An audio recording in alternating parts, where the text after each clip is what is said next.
भवकूप है। कूप माने कुआं। एक कोई व्यक्ति जैसे कुआं में गिर गया, अब वो निकले कैसे? तो उसके एक साधन ये हैं कि पता चल जाए कि वो गिर गया है, उसको निकालने की कोशिश, और स्वयं भी वो उस कुआं से निकलने की जिज्ञासा करे। जैसे हीरा हीरा हीरा हीरा हीरा हीरा एक मणि है। वो मणि बड़ी अनमोल है जी, पर उसके सबके पास है नहीं है। तो उसको जिसके पास होगी वो बड़ा संभाल के, बड़ा सुरक्षित रखेगा और सबसे चर्चा भी नहीं करेगा कि मेरे पास मणि है जी। क्यों? कि फिर जानने के बाद तो उस पे भय, लूट खसोट, उस तरह तरह की बातें आ जाती।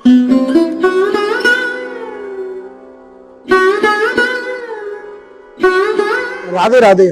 आप सभी भक्तों का एक बार फिर स्वागत है संत यात्रा में।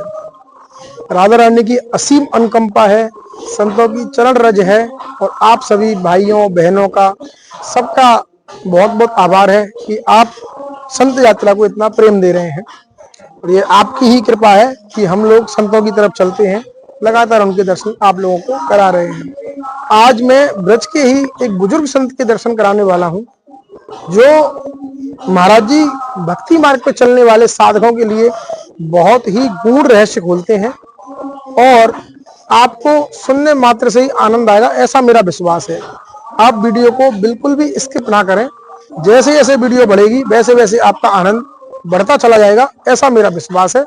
आइए संत यात्रा के साथ चलते हैं संतों की ओर। महाराज जी के पास चलते हैं।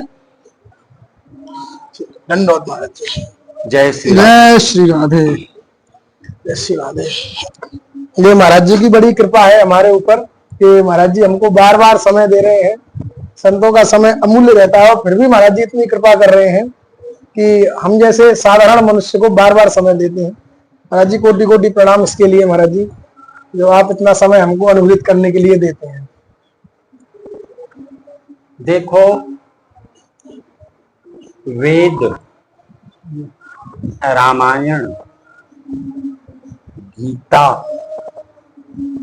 उपनिषद, शास्त्र और पुराण अनेक हैं, और अनेक होने के बाद भी सब संतों ने, सब पंथों ने, सारे शास्त्र पुराण उपनिषद ने बार बार यही बात बताई है कि मनुष्य की काया मिलना बड़ा दुर्लभ है, और इस काया को प्राप्त कर लेने के बाद भी अगर कोई अपना आत्म कल्याण नहीं कर पाया तो वो स्वयं अपने आत्मा का हत्यारा है। हत्यारा है आत्मा का, स्वयं की आत्मा का। देखो, ये संसार एक तरह से भवकूप है। कूप माने कुआं। एक कोई व्यक्ति जैसे कुआं में गिर गया, अब वो निकले कैसे? तो उसके एक साधन ये हैं कि पता चल जाए कि वो गिर गया है, उसको निकालने की कोशिश, और स्वयं भी वो उस कुआं से निकलने की जिज्ञासा करे। तो इसमें क्या जरूरत है कि एक रस्सी कुआं में लटका दी जाए, तो गिरा हुआ जो कुआं में व्यक्ति है वो रस्सी पकड़ ले। जरा इसको आध्यात्म से समझना, ये तो भौतिक एक दृष्टांत है, लेकिन वो रस्सी को दोनों हाथों से पूरी मजबूती से अगर पकड़ ले तो क्या होगा? बोले वो फिर से बाहर आ जाएगा। अब उसमें बाहर आने के दो क्रिया हैं। पहली क्रिया है कि रस्सी बंधी रहे और वो स्वयं अपने हाथों से धीरे धीरे धीरे ऊपर चढ़े, तब आ सकता है। और दूसरी क्रिया है कि वो केवल पकड़ के रखे और ऊपर से कोई खींचे, तब वो बाहर आ सकता है। ये क्या है? भवकूप में, यानी इस माया के जाल में हम जीव गिर गए हैं, कूप में। ठीक है। अब हमें इससे निकलना, तो पहला काम कि जैसे उस रस्सी को हम अपने ही हाथ से ऊपर चढ़ें, यानी स्वयं साधन और स्वयं भजन करें। क्या करें? स्वयं साधन, स्वयं भजन, या स्वधर्म पालन या सत्कर्म, जो भी कुछ है वो स्वयं करें। एक तो ये मार्ग हो गया। अब दूसरा बताते हैं कि अगर हम रस्सी केवल पकड़े रहें और चढ़ने की कोशिश न करें, तो दूसरा मार्ग है कि जो ऊपर है, जिसने रस्सी बांधकर मुझे नीचे पकड़ा दिया, वो ही खींचे। वो कौन है? वो महापुरुष। बिल्कुल ठीक है, समझ। अब वो महापुरुष है, वो खींच लेगा तुमको, लेकिन उसमें एक शर्त है। क्या? कि रस्सी तुमको सदा सर्वदा पकड़ के रखनी पड़ेगी। फिर वो सामर्थ्यवान मजबूत व्यक्ति जो महापुरुष है, वो निश्चिंत होकर के केवल आप रस्सी को पकड़ लो और मान लो कि अब तो मुझे वो जो लोग ऊपर हैं वो बाहर निकाल लेंगे। लेकिन बस एक ही शर्त है उसमें कि उस रस्सी को आप अच्छी तरह से मजबूती से पकड़ के रखो। यही है महापुरुषों की, संतों की महत कृपा। आप उनके आश्रम में आज तो गए, उनको गुरु भी बना लिए, लेकिन उसके बाद फिर आप दूर हो गए, यानी रस्सी आपने छोड़ दी रस्सी। अगर इस भवकूप से निकलना है तो दोनों मार्ग आपको हमने समझा दिया कि एक तो है अपना बल, कि अपने हाथों से धीरे धीरे चढ़ते हुए आप बाहर निकल जाओ, लेकिन इसमें परिश्रम ज्यादा है। स्वयं परिश्रम करके बाहर निकलोगे, यानी अपने बल पर साधन भजन करके इस भवसागर से पार होने की चेष्टा में लगोगे, तो ये बड़ा परिश्रम है, कठिन है। और दूसरा मार्ग है कि आप केवल पकड़ लो मजबूती से। अब ऊपर वाला आपको आराम से खींच के और क्या करेगा? भवसागर से पार, उस अंधकूप से पार कर देगा। और फिर जैसे वो बाहर है, कैसे? माया से। जो खींचा है आपको वो क्या है? उपास कूप से बाहर है, तो आपको भी उसने कूप से बाहर निकाल दिया। ये है सत्संग की विशेष और संतों की विशेष महिमा। इसको समझ लिया जिसने, समझ लिया। देखो, केवल शास्त्रों के पन्ना पढ़ते पढ़ते थक जाओगे, उसके रहस्य को, उसके मर्म को जान नहीं पाओगे। जी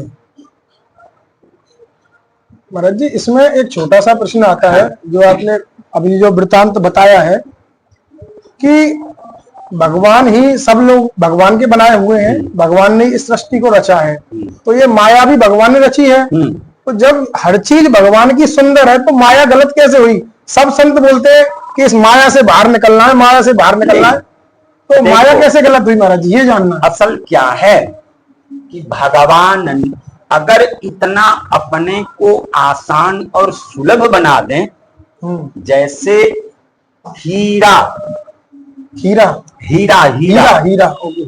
एक मणि है, वो मणि बड़ी अनमोल है जी, पर उसके सबके पास है नहीं है। तो उसको जिसके पास होगी वो बड़ा संभाल के, बड़ा सुरक्षित रखेगा और सबसे चर्चा भी नहीं करेगा कि मेरे पास मणि है। जी। क्यों? कि फिर जानने के बाद तो उस पे भय, लूट खसोट, उस तरह तरह की बातें आ जाती हैं। ऐसे ही भगवान ही परम धन है। भगवान को ही पा करके जीवात्मा सदा सदा के लिए सुखमय हो सकता है। लेकिन भगवान अपने को उस माया के आवरण से सुरक्षित रखते हैं, छुपा के रखते हैं। लोक का स्वभाव है जन्मजात, अनेक जन्मों से केवल संसार और संसार के विषय अपनी इंद्रियों को प्यारे लगते हैं। सत्य है, बराबर सत्य है, बिल्कुल सत्य। इसलिए जीव परमात्मा की तरफ नहीं जा पाता। उसको एक आभास होते रहता है, यहाँ सुख है। एसी लगा देंगे तो सुखी हो जाएंगे, गाड़ी ले आएंगे तो सुखी हो जाएंगे, कोठी बन जाएगी, क्योंकि संसार ही उनको ऐसा प्रतीत होता है कि सुख। यही है माया का स्वरूप। क्यों? कुछ जगहों में, जैसे गीता में भगवान ने, श्रीमद् भागवत महापुराण में भगवान ने खुले शब्दों में कह दिया है कि जिस पर मैं प्रसन्न होता हूं उसका सब कुछ छीन लेता हूं। ये अच्छी तरह से अगर कोई समझ जाए तो कोई भगवान की याद नहीं करेगा, भगवान की भजन नहीं करेगा। क्यों?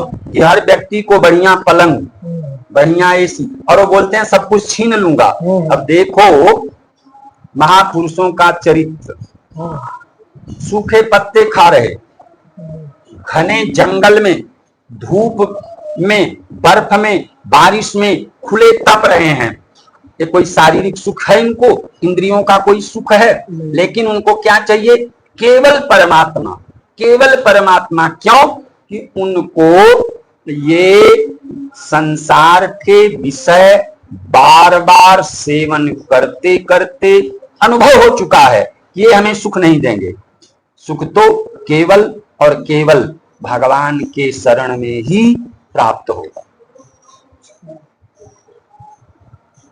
इसलिए जैसे मान लो किसी चीज को टेस्ट करने के लिए आपकी बॉडी चेक करना है, सिक्योरिटी वाले भी एक मशीन लगाते हैं आपके लिए, अंदर कुछ है चेक करना है तो आपके पास एक हथियार लाते हैं, उससे आपको चेक।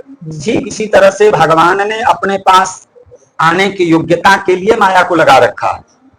अच्छा, इस योग्यता से जब निकल जाओगे, जब सदा सर्वदा ये आपके अनुभव में आ जाएगा, हमें माया नहीं चाहिए, हमें तो भगवान सदा सर्वदा। इस बात का जब आप दृढ़ संकल्प कर लेंगे तो माया हट जाएगी और भगवान मिल जाएंगे।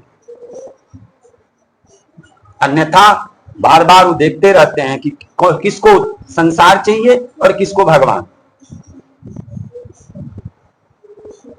या देखो होता भी है ना कि भगवत प्राप्ति के लिए बड़ी कठोर तपस्याएं हैं, सब कुछ छोड़ना पड़ता है।